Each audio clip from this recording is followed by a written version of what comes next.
নিয়মিতই হাঁসগুলো আমরা এইভাবে রোদের সময় বিশ্রামে দিই।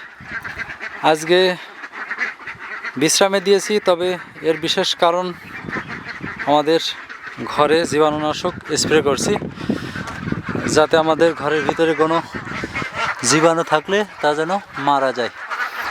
এই যে আমাদের আলাউদ্দিন ভাই ঘরে স্প্রে করছে জীবাণুনাশক। নিচ হয়ে দাও, হ্যাঁ ওইভাবে নিচ হয়ে। আলাউদ্দিন ভাই জীবাণুনাশক স্প্রে করছে, দেখেন সমস্ত ঘর সে নিজ হাতে স্প্রে করছে, খুব সুন্দর করে। খুব কাজের ছেলে, খুব দক্ষ ছেলে। যারা হাঁস মুরগি লালন পালন করেন, আপনাদের ঘরে অবশ্যই এভাবে জীবাণুনাশক স্প্রে করবেন।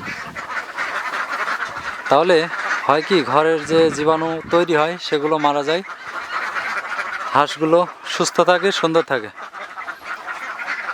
কি জীবাণু ওষুধ আমি ব্যবহার করছি আমি দেখানোর চেষ্টা করব, যে জীবাণুনাশকটা আপনারাও ব্যবহার করতে পারেন।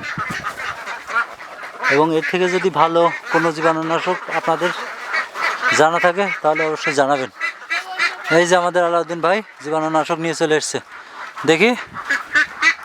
এই দেখেন, এইটা হচ্ছে জীবাণুনাশক ঔষধ। এর থেকে যদি ভালো কোনো জীবাণুনাশক ওষুধের নাম আপনারা জানেন অবশ্যই জানাবেন।